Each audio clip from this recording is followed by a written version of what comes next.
Murakaza neza kumenya ICT-TV, muri kumwe na Francis nk'uko bisanzwe. Hano dufite mashini turi gukoreraho, ariko hari application tujya dukoresha turi codinga, abantu bakunze kujya wenda batakunda kumenya, bita CamScan cyangwa FreeScam 8. Iyi application tujya tuyikoresha, ariko hari igihe ushobora guhura nayo rero ugasanga ugize ikibazo cy'uburyo itari kurikodinga cyangwa ukarikodinga ikabikora, ariko ugasanga nta mashusho ifite, ibyo recordings ugasanga ni ubusa. Reka tubirebe ni gute twakemura icyo kibazo cyo kurikodinga amashusho akazaho ariko n'amajwi akaza, ariko hari igihe ushobora kubikora ukarikodinga amajwi ntaze, hakaza amashusho gusa. Reka tubirebe. Ndayifungura kuko ndabanza nyifungure ku mashini yanjye, nimara kuyifungurira software ngiyi ifunguka gutya, ngire kuri new record, selecting agace runaka nshaka kurikodinga, nimba ari gatoya cyangwa ari full screen mbikore. Urugero, reka tuvuge ko tugiye kurikodinga kano gace, ubwo ni ukuvuga ngo ni aka gace kazagaragara konyine, ahari ahandi ntahazagaragara, hano handi hasigaye inyuma, hano inyuma ntago hazagaragara, hano inyuma y'iyi mashini kariya kantu kazengurutseho ntabwo hazagaragara. Noneho tugiye kurikodinga ahangaha, tuhita tuza tujye hano kuri record. Urabona ko ni mikoro hano ya recording, dutangiye start, ni starting rimwe. Okay, ubu turimo turarekodinga biriya bintu biri kugaragara hano ku mashini yacu turi gukoreraho, muzi iri kugenda, tugakora ibindi. Hano hasi ubwo hatarimo, ni nko kuri start bira ntabwo hagaragara, haragaragaramo kino gice runaka nkozeho, ngikoreho. Ndi hano ku bitandukanye, ndasipoza ko ibingibi shut down, sleep lock bivemo, nongere nsubire kuri start. Noneho hano kuri muri recording hano hasi rwose hariho igihe iri gufata. Nindangiza wenda ikiganiro cyanjye maze kugikora neza, maze kurikodinga, gufata ibyo nimo nkora ku mashini birangiye, gufungura word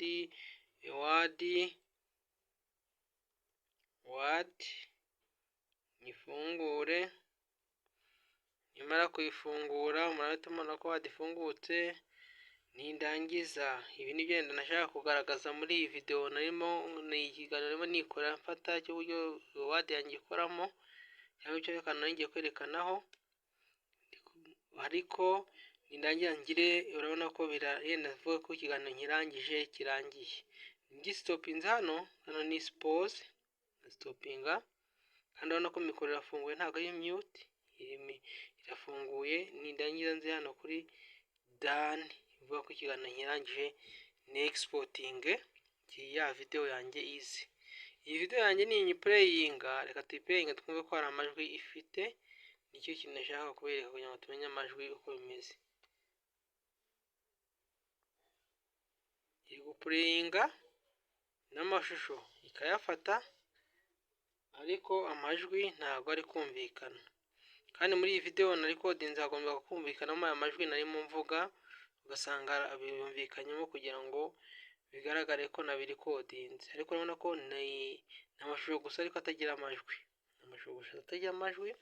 aya mashusho rero ni gute twakemura iki kibazo noneho amajwi akaza kuzamo?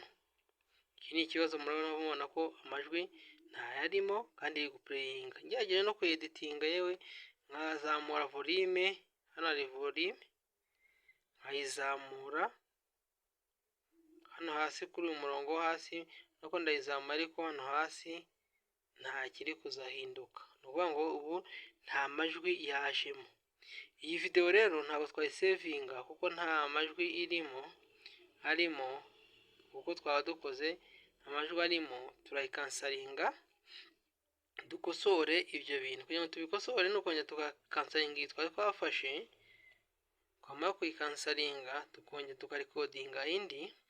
Ariko mbere yo kuyikodinga ni ukuza ukaza hano muri settings, ukabanza ugahindura configuration, ukareba volume iri sawa, volume ni highest, cyangwa nashaka nkanayizamura ikijya hejuru, ariko si cyo kibazo.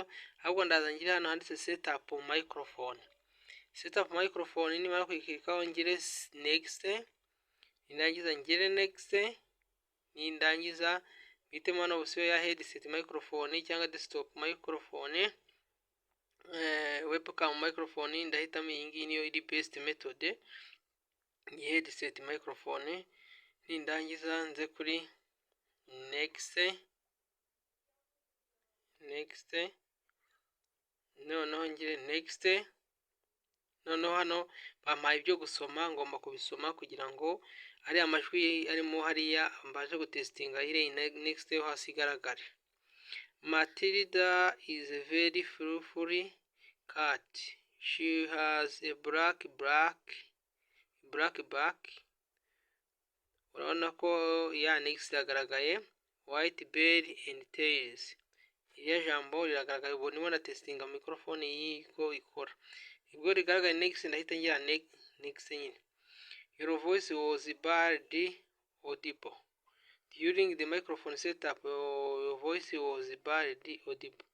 Please make sure the microphone is located not too far. Speak loudly and clearly. Click back to repeat the microphone is and finish it. Ngo ntago birangiye, bambwiye ko amajwi yanjye atabashije gufatwa neza, nasubira inyuma ngasubiramo. Matilda is very fluffy cat. She has a black back, white belly and tail. She has a black snout with long white whiskers. Her ears are light green, but they turn yellow in bright sunlight.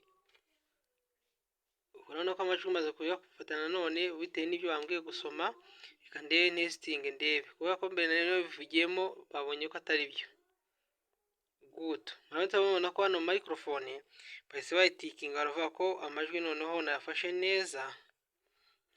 neza, nayisetinzemo neza. Reka ngire finish, noneho ngire okay. Ubu noneho nemereye kuba na recordinga noneho machine yanjye nkoresha application ya FreeCam8 na recordinga noneho ibiganiro bikazamo n'amajwi. Reka dutangiye turebe koko cya kibazo twari dufite ko cyakemutse. Turakeka hano kuri start, amasegonda 3 bare tuyarangize tutangiye. Tugiye kwibareka rero uburyo Word yacu ikoramo. Ni gute wafungura Word. Turaza hano kuri start, tuhitemo hano Word cyangwa turebe muri applications, urebe muri programme zose, urebe ijambo Word, nyuma kurebamo if Word ifunguke. Urabona ko ifungutse, tusaba gushyiramo key ntabwo iri activated, tube twakandikamo ibintu kugira ngo wandikemo ikintu ntabwo bikunda kubera ko nta activation ifite. Ubwo ndimo ndabereka uko turimo gufata ikiganiro. Reka rero tuvuge ko ibi harimo dukora wenda bidakunze, twongere dufungura ibindi. Ni gute wahindura background ya machine. Tuze right click, tuze kuri personalize, tuze muri background uze uhitemo indi background ushaka bitewe nuko machine yawe irahita ihinduka ya background ushyizemo iba ari igaragaramo hariya hejuru. Muri kubibona iyi ngiyi ni preview. Iyi preview iragaragara kuri mfunze screen hano, ndabona ko ya background ya machine yanjye ihindutse ibaye gutya. Muhita mubona ko machine ya background ihindutse gutya. Uko ikiganiro twemo dukora rero turakirangije. Reka turebe uko tugisavinze cyangwa tugisavinze cyagenda. Uko cyagenda turagira tugira done. None turebe ko ikiganiro kigenda. Ikiganiro twarangiza ko yamaze ku exportinga, none tugiye gufata ubuse yo kwisavinga. Reka tubanze twumve ko amajwi ahari. Tugiye kwibareka rero uburyo Word yacu ikoramo. Ni gute wafungura Word. Turaza hano kuri start, tuhitemo hano Word cyangwa tuye muri applications, urebe muri programme zose, urebe ijambo Word. Urumva ko ryajwi twari kodinze n'ibyo turimo dukora, murabona ko birimo gukunda. Noneho amajwi ari kuzamo nkuko twarimo twabirebaga.